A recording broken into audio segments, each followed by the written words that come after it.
All right, there you go. So you all should get a little alert that says, yes, I accept the recording. So like we did before, please feel free to put any questions you might have in the chat. Jennifer Smith, whose name conveniently says ask me questions, will be monitoring and answering as she can.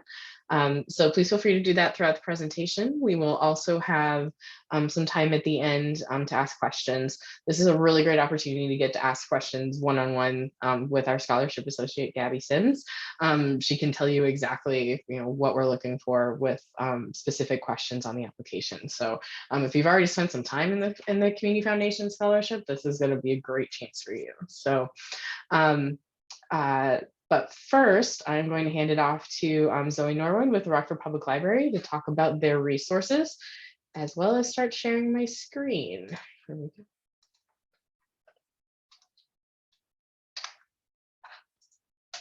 All right, Zoe, it's all you.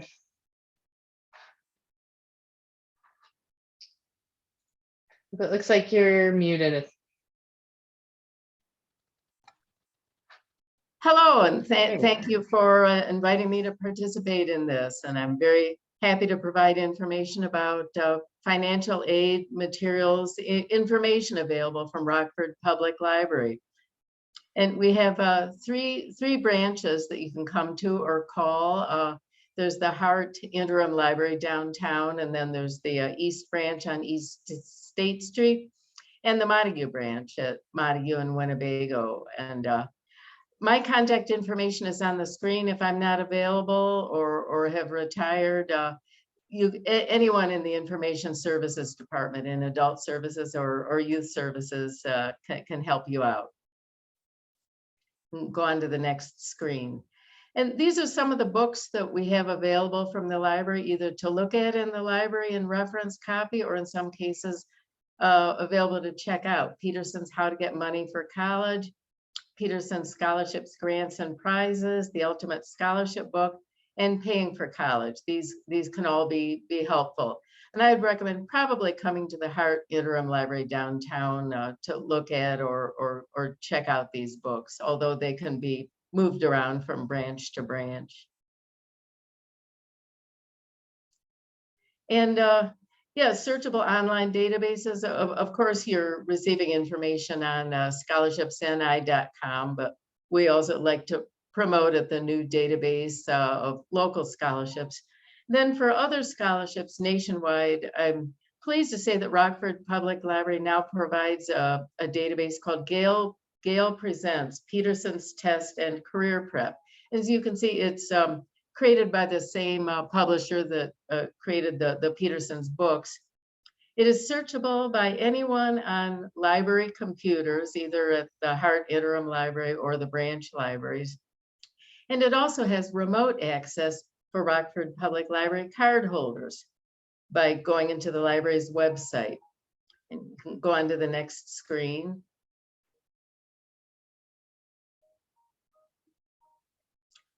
Patersons Test and Career Prep, this shows how it can be searched on library computers at our branches. And you click on RPL menu and then scroll to online research, choose the category education, and then this database, Gale Presents Patersons Test and Career Prep.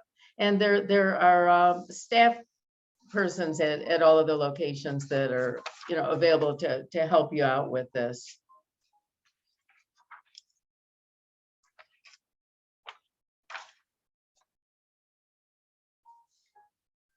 And as far as using a computer in the library, you can either log on with your library card, or if you can just show a photo ID and we can issue you a guest pass for using a computer in the library. And then this screen shows how a Rockford Public Library card holder can search this database by remote. You go into rockfordpubliclibrary.org, point to research it, click on the A to Z of all databases, and then go to the letter G for Gale. Then in the A to Z listing, you click on Gale Presents Patersons Test and Career Prep. Then Well, what I did on the search line of Patersons test and career prep, I just typed in the word scholarships. And then these 4 categories came up, and graduate scholarship search, graduate school and scholarship search, undergraduate scholarship search, and college and scholarship search. And what I clicked on was the college and scholarship search. And from these results, I clicked on the undergraduate scholarship search. So it's pretty user-friendly. Then in the undergraduate scholarship search, I decided that I would look for scholarships for women wanting to go to school full-time and study mathematics. So I filtered by female, full-time, and mathematics, and that yielded 4 scholarships around the country.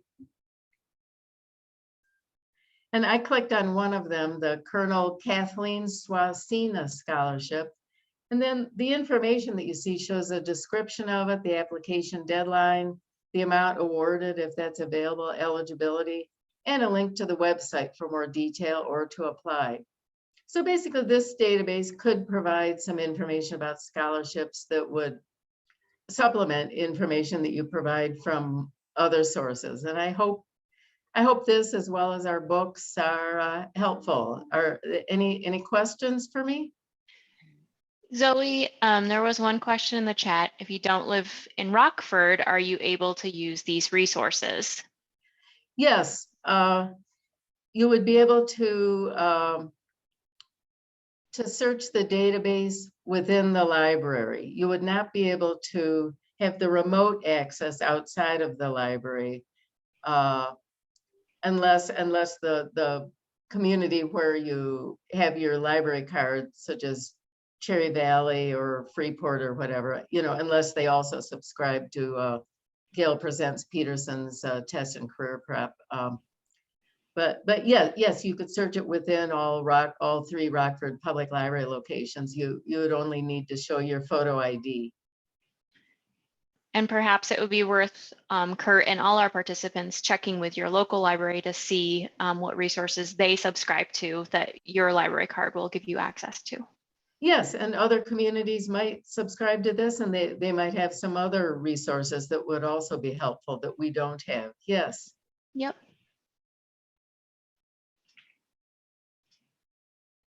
Thank you so much.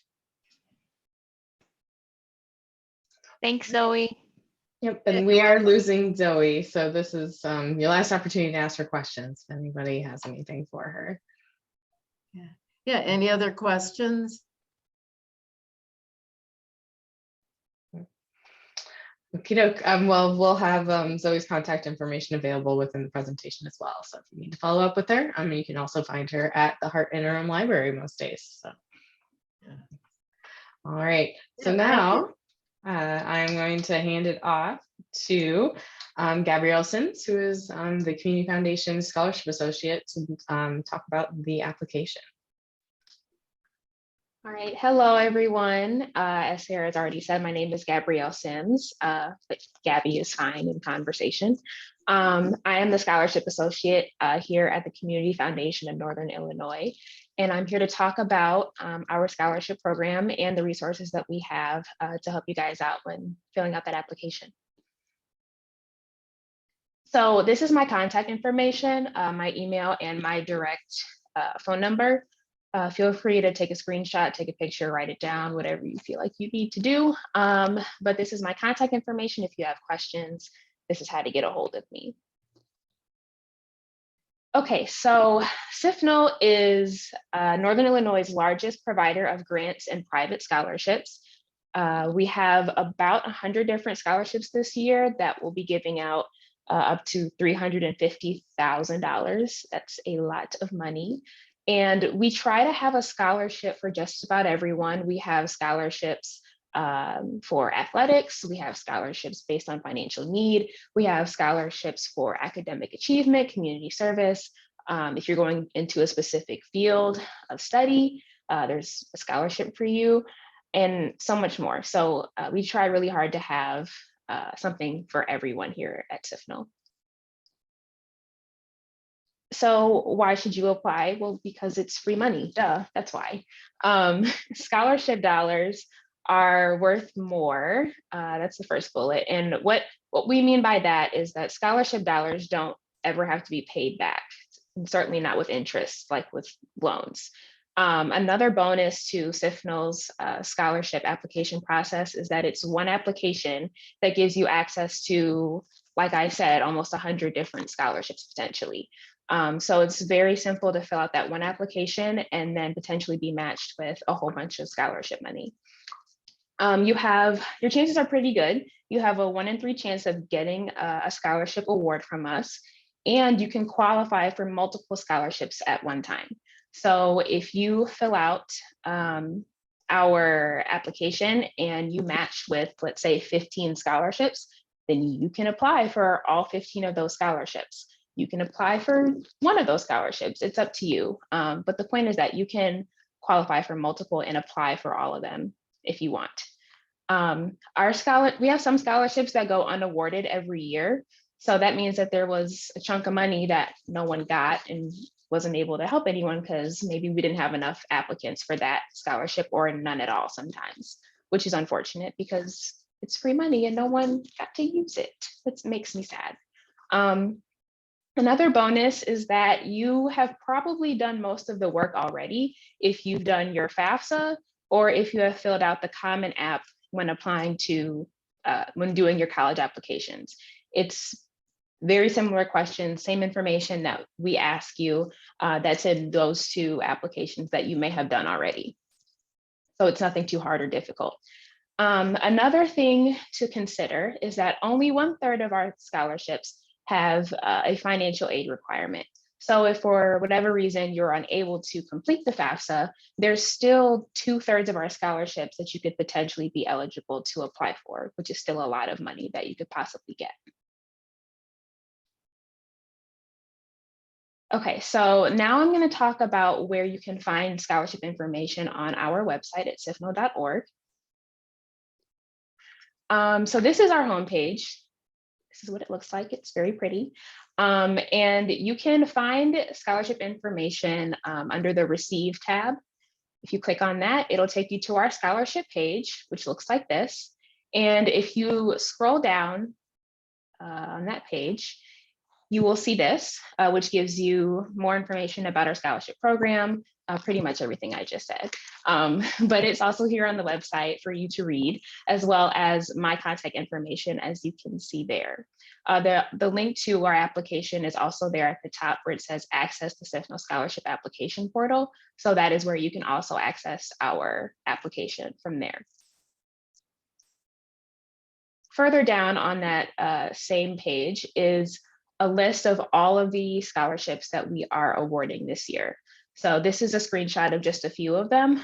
There's many, many more, but this is just to give you an idea of what the page looks like. So as you can see, there's the name of the scholarship, the type of scholarship, meaning just some of the basic criteria that's needed to qualify for that scholarship. So as you can see, towards the middle of the screen, there's the Annie and Oscar Blackwell Scholarship Fund, the type African American. So that scholarship is specific to African Americans. The Ashley E. Ketcher Memorial Scholarship, it says arts, financial need, and graduating high school senior. So if you're into the arts, have financial need and a graduating high school senior and going to Auburn High School, then that might be something for you.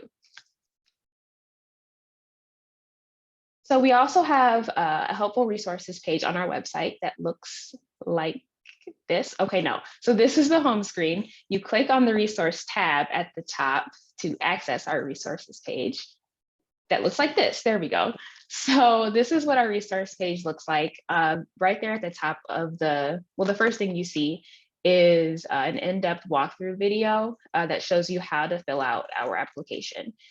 So if you want to go back and figure out how to fill it out, that video is embedded on our website for your reference. Some other resources that we have on our website include how to register for the application portal, so how to set up your account with us, how to complete the application, navigating your applicant dashboard, and all the little features that are there for you to use. We also provide tips for the FAFSA and how to gather your student aid report, because if you were to get a scholarship from us, we would eventually need you to submit that to us. So there's a tab in our resource page that tells you how to do that and how to access those things. There's a tab that talks about counselors and references and how to get your reference information together for your application as well, which Sarah will talk about later. There's also an FAQ section. Sorry. There's also an FAQ section that it's an FAQ. So frequently asked questions. If you have a question, definitely start there. Maybe we've answered it already. Okay, so just briefly, I'm going to talk about references and what is necessary for our application. So what is a reference? It is an online form. In this case, it's an online form that is filled out by someone else. It could be a counselor, it could be a teacher, depends on what you want to do. And for this application, there are two types of references. There's the ones that make recommendations, and then there is the person that does your high school academic verification. So one recommender will be asked to rate you on a variety of characteristics. So think of that person as someone you would ask for a letter of recommendation, but instead of writing a letter for you, they're going to fill out a form that we've created and basically answer some questions that we'll ask. And then for the high school academic verifier, that will most likely be your high school guidance counselor, and they will be asked to verify the academic information that you give us in your application. So we'll ask you what your GPA is, what your ACT or SAT score was, and all that information will be verified by someone at your school with that information.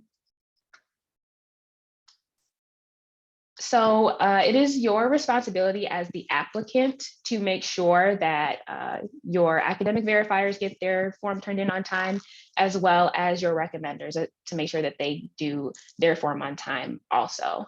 So don't be afraid to give them a poke, give them a reminder, because there's a lot of money at stake here. So don't feel like you're bugging them. This is your future we're talking about.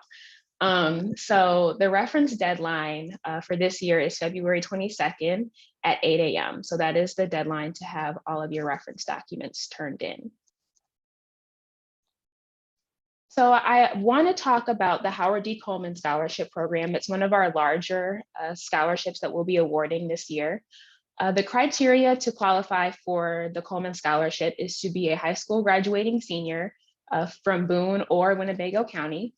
Want to major in engineering, computer science, applied science, or any sort of technology field, have a minimum GPA of a 3.0 on a 4.0 scale, and personify the innovative spirit of Howard D. Coleman.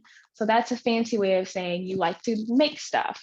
Howard D. Coleman was an inventor. He had a lot of patents, and he was able to be a very successful business person with his inventions. So if you're a student who's like into robotics or into the part of STEM that involves engineering and making things and technology, then this is a scholarship that you could potentially be good for. So in addition to the scholarship money, there's also the program part, which involves internships. So in order to, when you receive the scholarship money, you're also committing to one paid summer internship initially.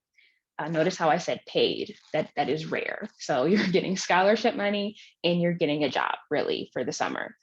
The student must be willing to take at least one local internship.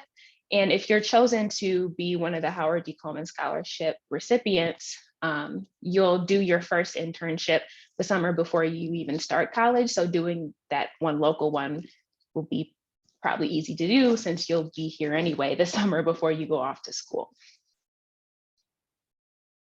So the deadline for the Coleman Scholarship is January 1st. It's open now. It's been open since November 1st. And this is a separate application from the big application that we were talking about a few minutes ago that gives you access to almost 100 scholarships. This one is a separate thing. And the reference letter for this scholarship is due January 10th at 5 p.m. And after we review all of the applicants, we will choose 6 finalists, and those 6 finalists will be interviewed the week of February 7th. Now, from those 4 finalists, we will choose 4 recipients, and all 4 of those individuals will receive $2,500 for their freshman year. After the first year, 1 individual will be chosen to be the Howard D. Coleman Scholar, and that person will receive $10,000 for the next 3 years, and they will also have the opportunity to complete 3 more summer internships. That will also be paid, and it's not like you have to go out and find those for yourself. We partner with a staffing company that will help you be placed at those internship sites. So we have some COVID-19 considerations, kind of messed up some things, in people's lives. So we threw in some things to kind of help you guys out. If you choose to apply, for scholarships for this year with the intention of going into college for the fall of 2022, but for whatever reason you decide to take a gap year for financial reasons or whatever the case may be, we will hold your scholarship for up to 1 academic year. So instead of going in fall of 2022, you will have until the fall of 2023 to use your scholarship money that you receive from CFNIL. Students can also attend a fully online program as long as it's an accredited nonprofit institution. So it can't be a school like Rasmussen or Rockford Career College or DeVry or anything like that. But as long as it's a nonprofit institution, the student can still take a fully online course load. There's also a question on the application called Special Financial Circumstances. And we put that there because students who have filled out their FAFSA give their parents information or tax information from 2 years ago. So it's quite possible that your financial situation could have changed between now and then. So we give you all the opportunity within the application in this question to tell us that if that is the case, because we want to be as informed as we can when we make our decisions about who gets what money. So again, I'm done with my little bit, but my name is Gabby. I am the Scholarship Associate at CFNIL. And again, that's my contact information. Feel free to shoot me an email or give me a call, and I will be happy to answer any questions that you may have. That's it. Awesome. Let's see. There was one question in the chat about the Coleman Scholarship, if architecture students could apply for that. And Sarah responded that architecture is not one of the categories that's included, but we do have a scholarship specifically for students who are looking to study architecture. I'm just pulling up the link right now. Yes, look for the Sorensen Memorial Architecture Scholarship. It is 4-year renewable, and typically somewhere in the ballpark of $4,000 to $5,000 each year. So that's potentially $20,000 over the 4 years. And I cannot give this scholarship away for love or money. So if you are going into architecture, please apply. The first year we awarded it, we gave it to a student who was interested in designing cruise ships because that was as close as we could get. So this is, when I say like there's free money sitting out there, like this is a perfect example of that. So Also, right. just one more thing about the Coleman Scholarship. As of today, we only had 5 applicants. So right now, if your student hasn't applied yet, their chances are pretty good. So there's that also. Yep. As far as we're concerned right now, everybody goes to the interview. So alrighty. So I am going to jump in now and talk about do an actual walkthrough of the application. So I'm going to literally pull up the website and walk through step by step. So please feel free to interrupt me. I'm just literally going to drone on about what all these questions mean. So let me know if you have any questions. I skipped something. I'm going to kind of zoom through it. So there may be stuff I don't talk about, but that's probably because it's pretty self-explanatory. But if there's anything you want me to go back to, please don't hesitate to pop in. So I'm going to share my screen one more time. Over here. All right, so you should be seeing scholarships in I right now, but I'm going to hop us over to the Community Foundation Scholarship. So in order to apply for a scholarship, you're going to click on the pink button that appears at the top of every page, whether it's mobile or not. It's right here. And that'll take you into our web portal. All right, so when you click that, this is what it's gonna look like. You can save the information and log on with your email and password every time. But the first time you're gonna wanna create a new account. This user information is just like you're signing up for any account. It's your name, email, contact information, all of that.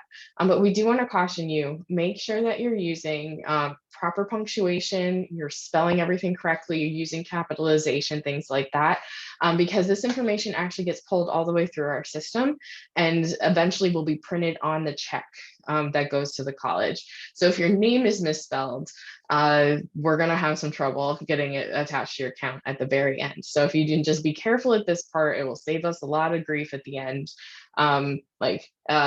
including middle names or middle initials are also really helpful, because one of my first things I had to address when I started here at the foundation was trying to figure out which Jonathan Chan at the University of Southern California was supposed to get our money. There were 320 of them. Middle initials, birth dates, any kind of contact information you give us, the better. So when you set it up, you're also going to put in a password, and that should be, your general password. But I'm going to bounce back here to log into the already existing account. I also want to point out the forgot your password link here. If you have any trouble remembering your password, this is your best bet. Just click that button and follow the instructions. All right. And so when you log on, it will not look like this. It will look like this. So this is our dashboard as an applicant. So you're going to see some very loud instructions. They are that big for a reason. And then you're going to see all of your active requests. We're not going to go here right now because this is what it looks like after you started an application. When you want to start an application for the first time, you're going to click apply up at the top. And you're going to see two applications that you can apply for. The top one is our what we call our universal application, or the big one, and then also the Howard D. Coleman program. This is actually it says start eligibility quiz, because we check it at the beginning to make sure that you qualify. So you're from Boone or Winnebago County, you have a GPA above 3.0, so things like that. You're a high school graduating senior. The universal application does not have that because it matches you with everything based on your answers. So when you're ready, you're going to click apply right here. Now you're seeing I'm getting a little alert here saying that I already have a request started. So I already have an application started. I'm going to click review request, which will open up that application that's already begun. The other option is to click apply, and that will start a new one. We don't really recommend that because you really only need one of the big kahunas. So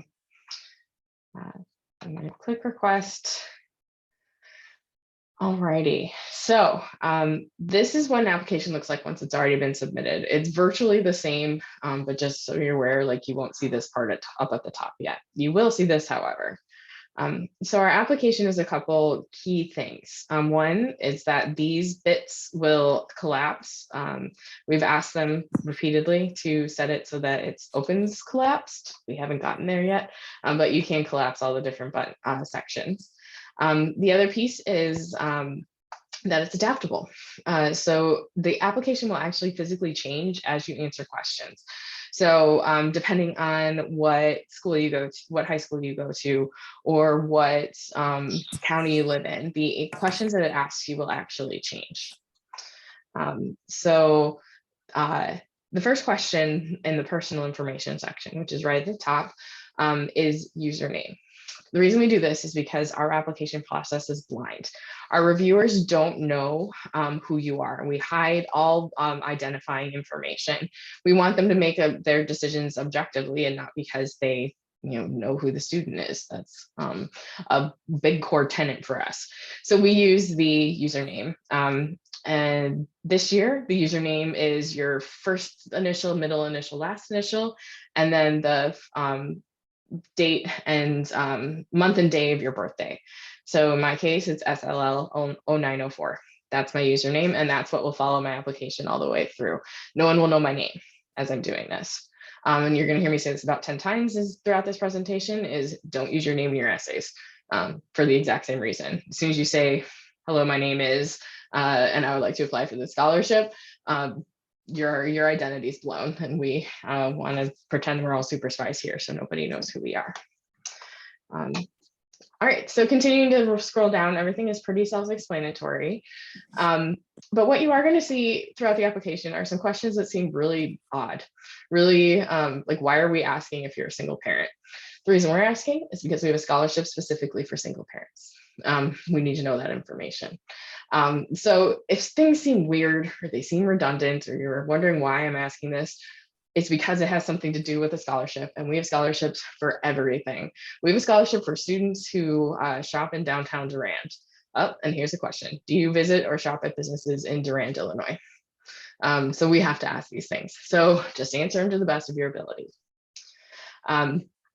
At the end of the personal information section, you're going to see a question about financial need consideration. This one is important. If you can complete the FAFSA, say yes to this question, because our applications, as Gabby said, 2/3 of our applications don't take financial need into consideration, but 1/3 does. And that 1/3, financial need may not be the most important factor. A couple of years ago, we had a scholarship.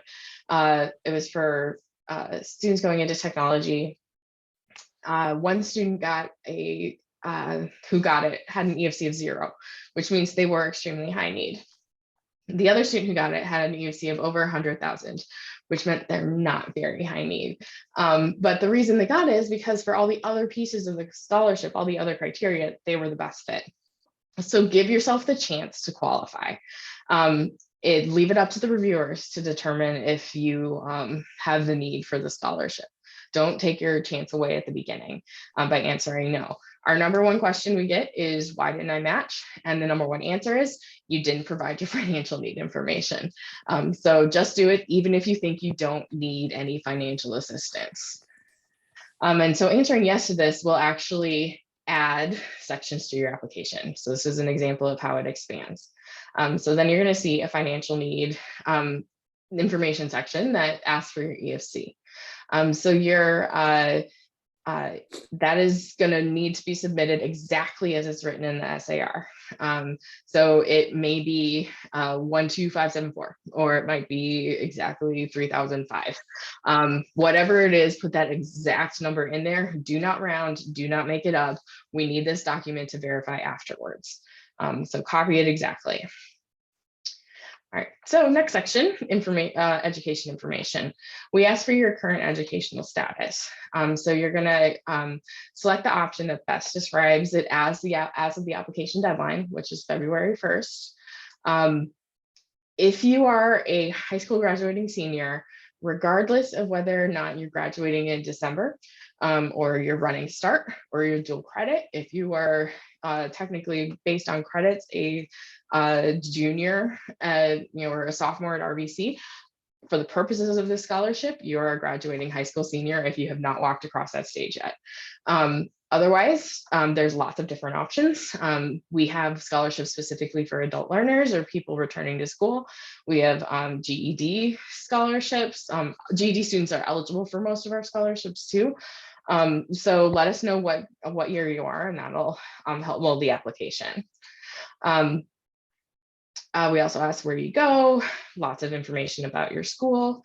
We ask if you've attended college before. If you answer yes, then you're going to reach a section where we're asking for your college, like your college transcripts and things. If you say no, then you won't. let's see. So everybody's going to be asked about the high school academics. So we're asking you to submit your GPA, your unweighted GPA. So unweighted means that it doesn't take the difficulty of the courses into consideration. It's just the the straight grade A, B, C, D. That should not be higher than 4.0 ever. And we actually have a converter in our system or in the instructions that will tell you how to convert it to a 4.0. The reason we ask for that unweighted is because we need to measure apples to apples when we're doing matching. It's just what every school will be the same. Lots of districts use different weights. Pecatonica, I'm looking at you. They use a weird like 4.9 or something, 4.33. They're all over the map. So we need everybody working from the same scale, which is an unweighted scale. If you're a high school senior, you're submitting the scores, your GPA as of junior year. So the end of the 6th semester, submit that GPA. Or that academic information in general. The reason we do that is one, a lot of our schools don't have, like when you're submitting, you won't have it yet. You won't have your first semester senior year. And there are several schools in the district that will not have that information by the end of the school year or by the end of our application timeline.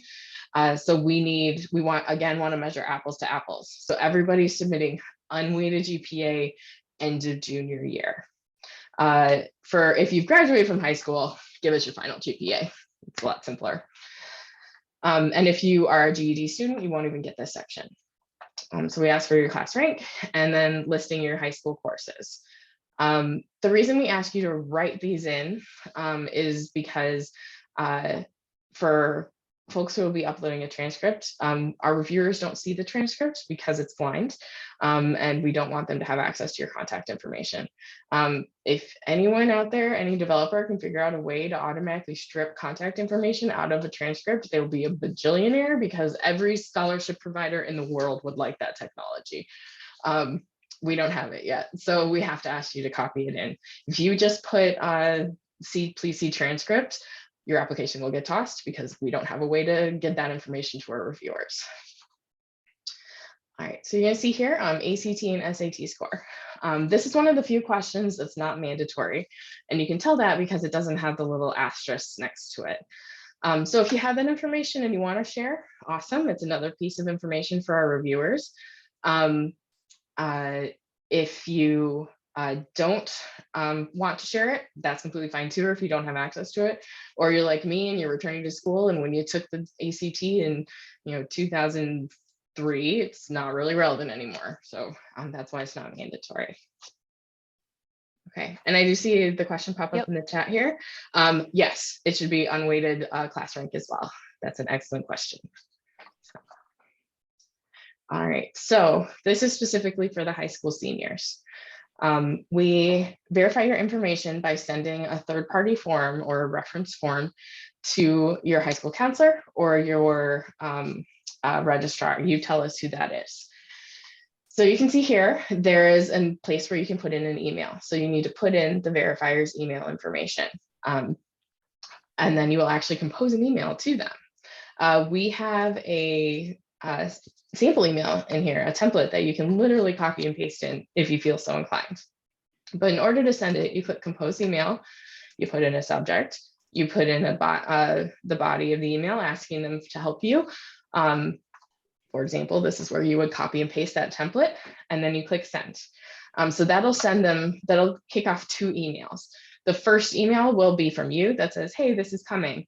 The second email will be from our automatic system, giving them the link to their portal or the link to that form.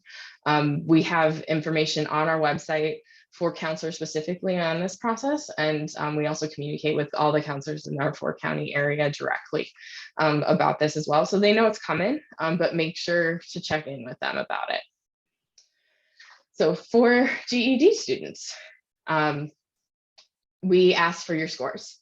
So if you got your GED within the last 5 years, we ask you to actually upload a copy of your certificate. If you have not, or if it's been more than 5 years, we're going to trust the information you provide us. We don't expect you to dig that out. But so we ask you to input each of your individual scores for each from each exam, and then add them up. And that composite score is what is used as an equivalent GPA for matching.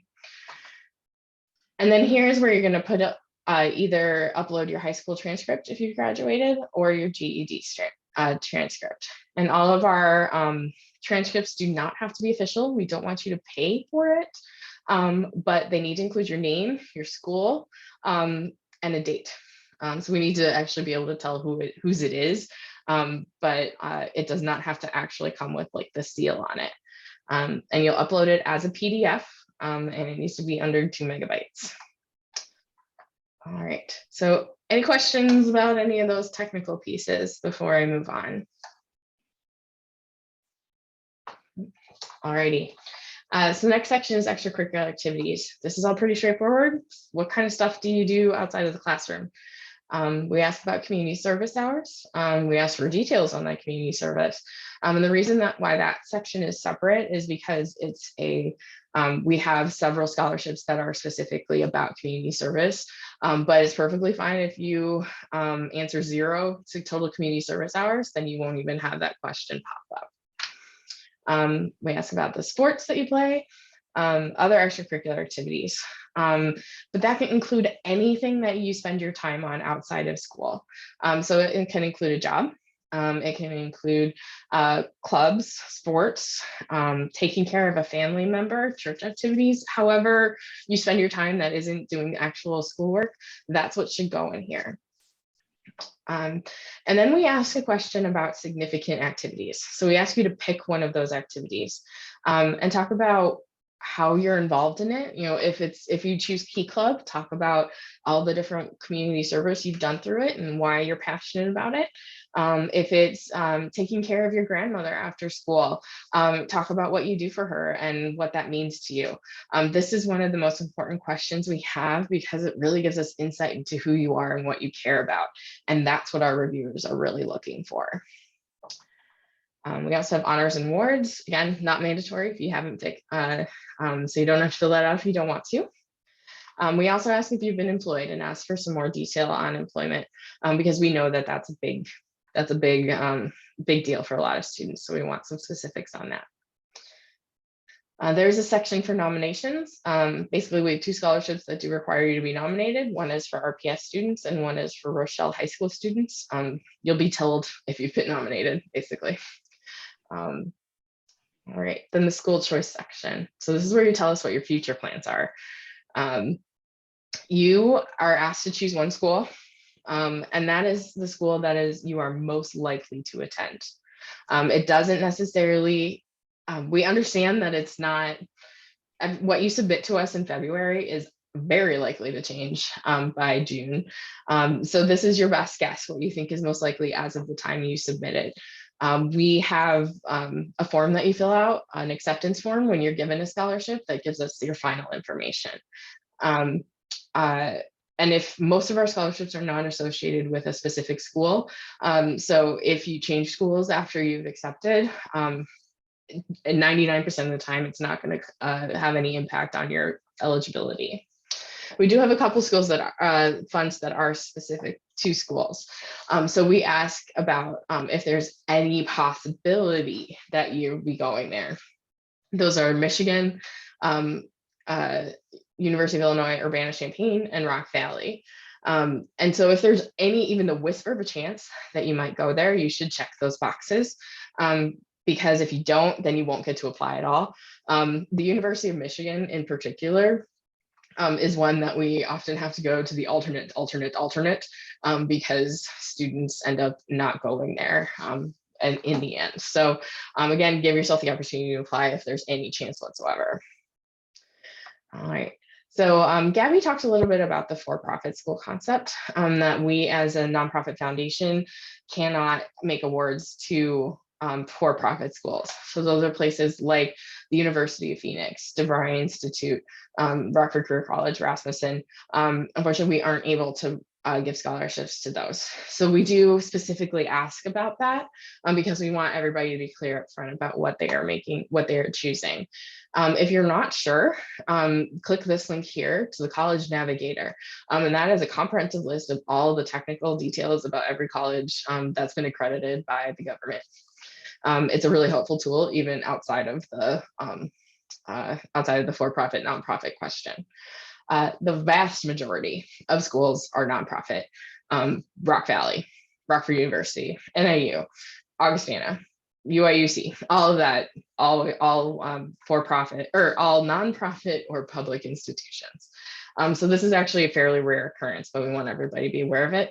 It's also something that we keep an eye on as the applications are coming in. So we actually check it and we'll contact students if we think that there's something seems a little off, or they might be, we don't want them to spend time on an application that they're not going to be able to finish. So, all right. So continue on with the future plans. We want to know what kind of degree you're getting. So are you getting a bachelor's degree? Are you getting an associate's? Are you getting a vocational certificate? Just let us know. And then what kind of field you're going into. So there's a free entry box here where you can tell us exactly what you're doing. You're going to go into biomedical engineering, or you're going into pediatric oncology or architecture. That's how we found out someone's going to build cruise ships. This is kind of, you can tell us exactly what's in your head. But then these questions where the checkbox are, that's what we use for matching. So these are, you should check anything that you might intend to major in. Same thing with these different careers. We have scholarships specifically for people who are going to get their early childhood child care director certificate. We have for EMTs, firefighters, police officers, librarians. The librarian's another one that we really have a hard time getting rid of. So future librarians, especially public and school librarians, definitely apply.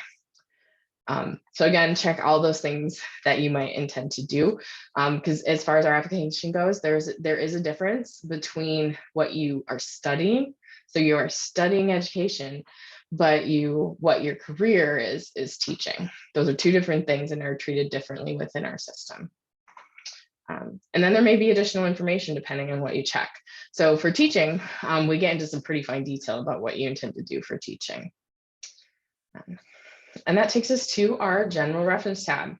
So like Abby talked about, we have everyone is required to submit just one general reference. And that functions exactly the same as the academic verification. So it's you compose this email, send it to them. And it's the same deadline as well. This form's a little bit different. You ask them to rate you on a variety of topics, so like communication skills and empathy and likelihood that you're going to achieve your goals.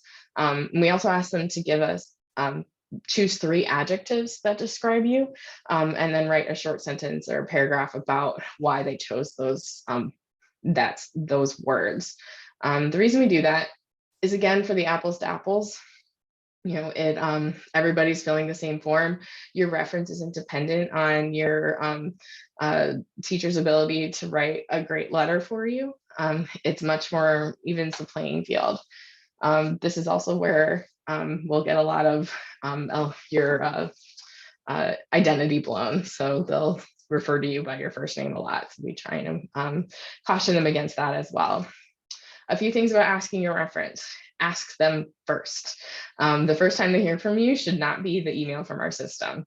You want them to know it's coming and you want them to want to do it. The last thing you want to do is ask someone who doesn't know you well or may not see you as favorably as you think. There's a notorious counselor in the system who always torpedoes his students, and we know that they don't know that he's doing it. I genuinely think he's just he grades harder than everybody else. His 4 is everybody else's 5. But again, students want to know that.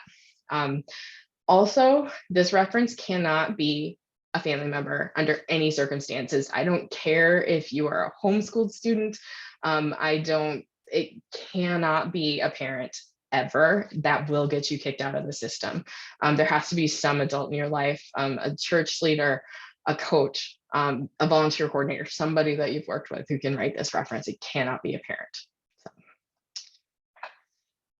All right, last big section is our personal statement. So this is think of it as your elevator speech to about yourself. So this is, we want you to ask the questions: where have I been? Where am I going, and why? This is where you kind of almost summarize yourself. Our reviewers, and we have a team of about 120 reviewers who review all these scholarships and help us make recommendations. And they read a lot of applications. Each one is reading an average of 40 applications. So they have to have some way to kind of keep all this information straight. And they often refer back to the personal statement because they'll think, oh, that's the student from Auburn who wants to be an engineer and built bridges in Nicaragua. Or, oh, that's the student who worked at a gas station from 10 a.m. or 10 p.m. to 4 a.m. every day and still managed to have a 3.5, something like that. That's the kind of information that should live there and kind of trigger that information, trigger that knowledge for our reviewers. It is short. It's not a full-fledged college essay, one paragraph only. And you'll notice that it's only 1,000 characters. So that's about a third of a page. Right. And so once you're through all of that, then you're going to certify that you understand our process. And then you're going to click check here to say that you understand that when you are done with this stage of the application, you cannot go back. This is it. Make sure that everything is edited, or is it edited in exactly as you'd like it. This application automatically saves, so you can come in and out and work on it as long as you want. But once you hit this point, that's it. You can't go back. This application's already been submitted, so you don't see the buttons, but you'll see a blue button right in this corner that says submit. So once you've done that, you will get popped back to your dashboard, and it will look like this. It will tell you all the applications that you're eligible to apply for. So you can see here, based on my application, these are everything that I qualify for. This is a bit more than you'll probably get. We have everywhere, we've seen everything from 1 to 15, but that 15 was a very specific student.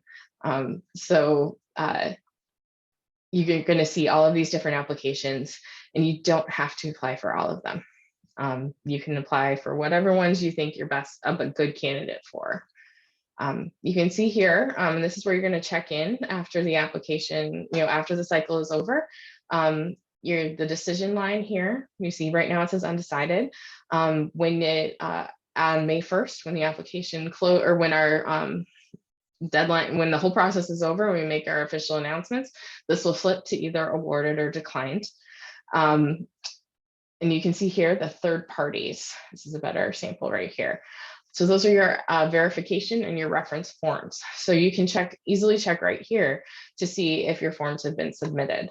You can't see the forms themselves. You can just see that they've been submitted in the application.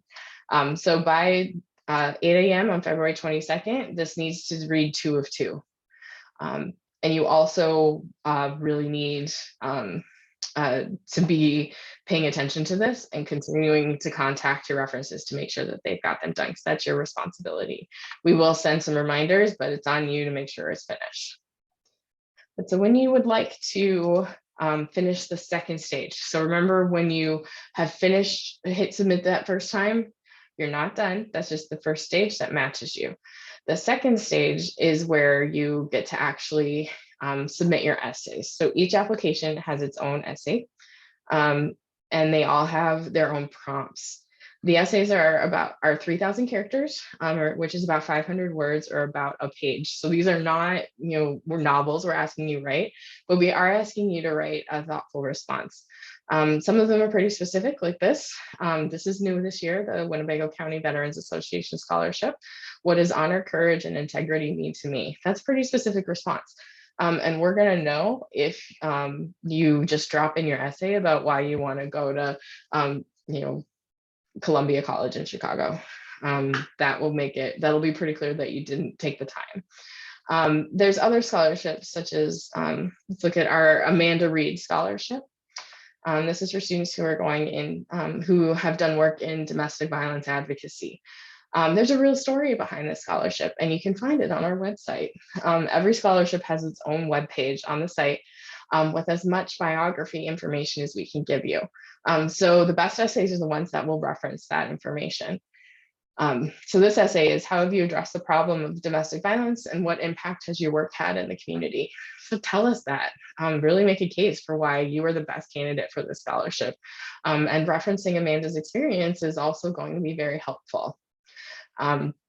This essay, this one also has a supplemental form, which is an extra reference. You don't have to, it's not required, but it is recommended that you ask for an additional reference.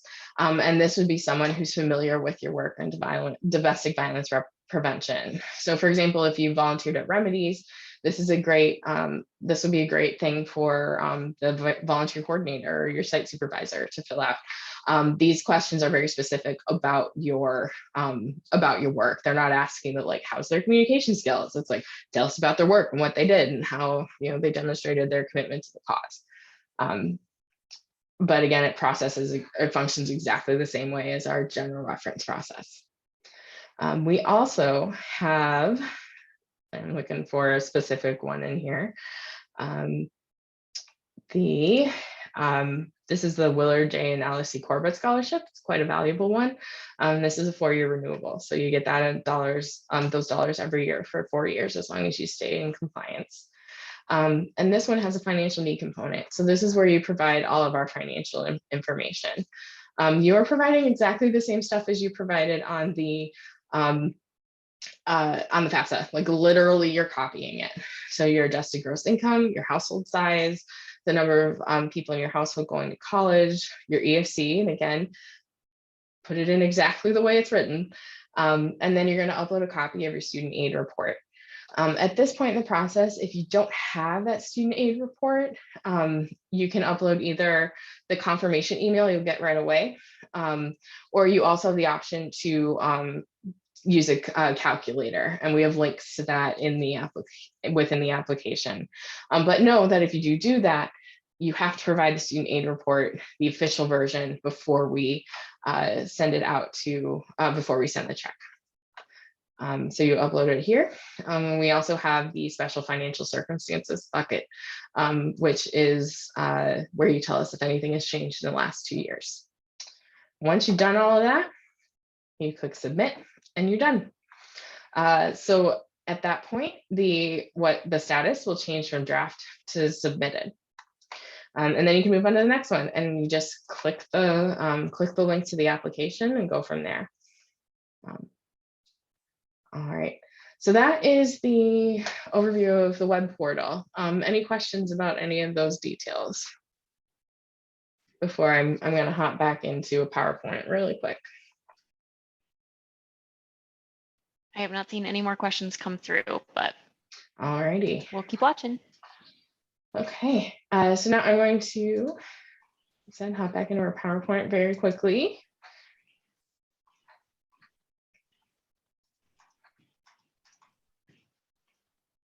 Eventually. Oh, of course, it started all the way back at the beginning. Okay, sorry about that.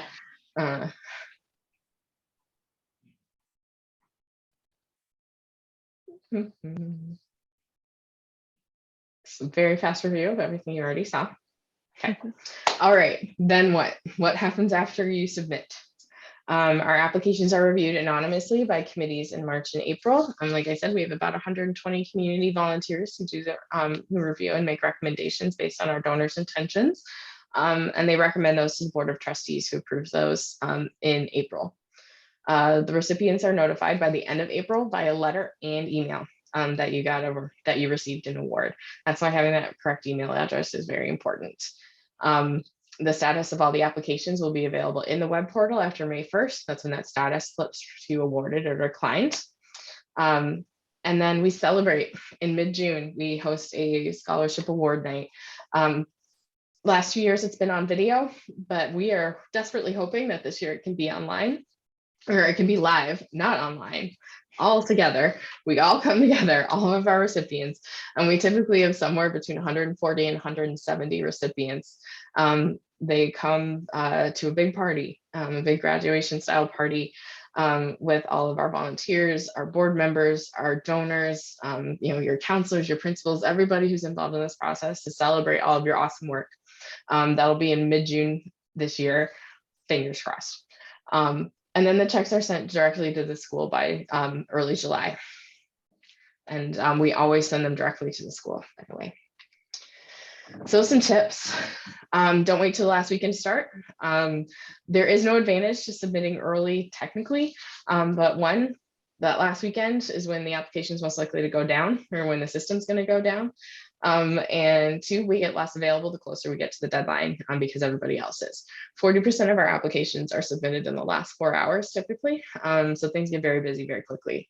So if you don't wait till the last weekend, you're going to have a lot more opportunity to access us for questions, as well as not overwhelm your references with requests. Your counselors are not going to be pleased with you if you ask them for a reference on the last day. With your essays, write them in Word, save them, and then copy them into the application. You can, maybe you can use them for other things. Also, it's just easier to track word count and formatting and things like that. Report your second semester junior year grades. Saying it again, if you're a high school senior, second semester junior year. And talk to your references before you send them the request email. You don't want that to be a surprise. And then our character counter in our box in the text boxes include spaces. And now you can format your responses in the text boxes. So you can use like paragraphs and bold and italic and stuff. Bullets, we're really excited about the bullets. I think that'll really help a lot of folks. But you could not do that before. So now it's not just a giant box of text. Online text attachments have to be as PDFs for your own protection, and 2 megabytes. Don't use your name in your essays. The applications are reviewed anonymously. And honestly, you can do better than hello, my name is. You can be more interesting than that. I have faith. Answer all the questions you have with what you know now. If you change your degree or your school later, just let us know. 99% of the time, it's not going to be a problem. And I also want to recommend that you stay in touch with your financial aid office throughout the process. Once you've accepted or decided to go to a school, your financial aid office is the one who can help you through managing all of your financial aid information, which scholarships, private scholarships, are a big part of. Our scholarships are can be spent on the full cost of attendance, which means that we can cover what are called non-exempt expenses, which includes room and board, travel, laptops, books, anything that isn't considered tax exempt. Things, tuition fees, equipment, and books, those are tax exempt. Everything else is considered taxable income. So anything that you use to pay for room and board, for example, is considered taxable income. So your financial aid office can help you navigate that and can help you put together your package. Our scholarship dollars, they're instructed to split them between semesters. So if it's $1,000 scholarship, they split them 500 and 500 for each semester. But we don't have to do that. And if you let them know that that's not going to work for some reason, or they'll let us know that that's causing a problem, we'll absolutely work with them on that. Additionally, we want to make sure that none of your institutional aid is displaced by our scholarships. So some schools have policies where say you get $1,000 in private scholarship money, then they will reduce your institutional grant by $500 or $1,000. So the net to you is zero. We are not fans of that. I have had more than one heated conversation with the financial aid officer about it. So if that happens to you, tell us immediately. We have steps that we can take, and that includes actually taking money back and sending it to saving it for another year, things like that. So, all right, what is the question? Mrs. Jones asked, the scholarship grant process starts as soon as the student is accepted. I'm not quite sure what you mean by that. Can you explain a little bit more, Mrs. Jones? No. I mean, do you mean accepted into? Well, the process begins when the student starts their application. But the student won't know the answer or whether or not they're receiving a scholarship until May 1st, technically. But the application is open now, and students can apply from now until February 1st at 5 p.m. to be specific. If you're applying for the Coleman, that deadline is January 1st, and that's because that's a more involved process because it's a lot more money. So, okay. Excellent. All right, one last thing at the bottom of the screen. Not sure why you didn't get matched with a certain scholarship? Give us a call. First, put in your financial aid information. And then secondly, give us a call. We have tools in our system that we can actually run to see why it didn't work. Often it's just the way a question was answered that will cause it to fail. But we also are not impervious. So it's entirely possible that it's a programming error on our part.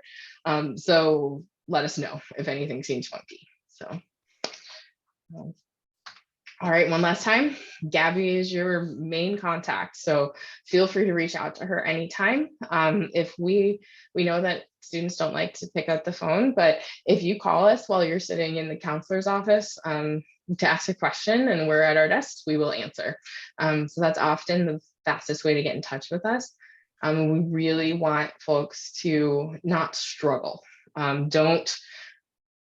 Don't like wonder what the answer to a question is, or what this means, or this isn't working for me. Don't agonize over it. Just give us a call, just shoot us an email. We are always happy to help with any issue you might have. Gosh, yes, on Saturday, we were meeting with our youth philanthropy group, and a student asked me, does police science include political science? The answer is no, and she's not the first person to ask that question. So I just saved her a lot of hours of research. Police science is only things like criminal justice. It's not anything else. So, all right, any last questions for us? I have a quick question. Yes. Can you review the application before it's submitted? Because you said once it's submitted, we can't make any changes. Is there a way for someone to review it to make sure everything looks or has the correct information in it before it's submitted? Who? Do you mean the student, the applicant?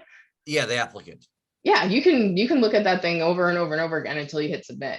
You can save it. It's an auto save, and there's a button at the bottom that says save application. And so you can continue to go back in to the portal to make sure it's perfect until you hit submit at the bottom. You're going to access it through the applicant dashboard. Actually, not the student themselves, because they could go back in. Is it someone at your office could just review it, make sure all the information is correct before it's submitted? Because then once it's submitted, if something is not correct, then you can't make any changes to it for that year. I would love to say yes, but we typically have about 500 applicants. So we just don't have the capacity to do that for individual students. The system is designed to tell you if something seems off.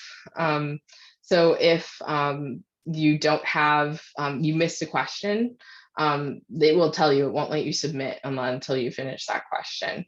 If you have specific questions about a specific question, such as what does police science mean, absolutely give us a call. But unfortunately, we don't have the capacity to review every application before it's submitted. But what I can recommend is if you think students can go through our website and look at all the scholarships that are listed there. So all the criteria, all the essay prompts, everything is on the website that can be reviewed ahead of time. So you can kind of get an idea of what you might be eligible for. And then if you aren't matched with something that you think you should be, then give us a call and we can connect you with applications after the fact.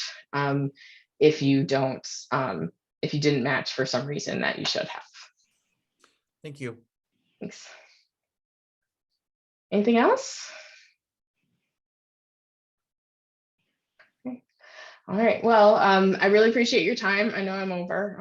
I've lived in this application for 6 years, and so I can go on ad nauseum about it and all of the options that or possibilities that happen with it. So, so I really appreciate your time. Remember, deadline for the Coleman is January 1st.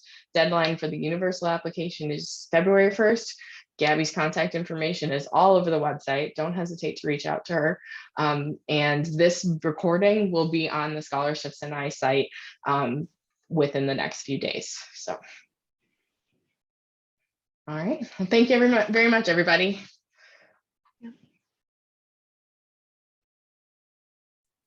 Thank you. Thank you. Thank you.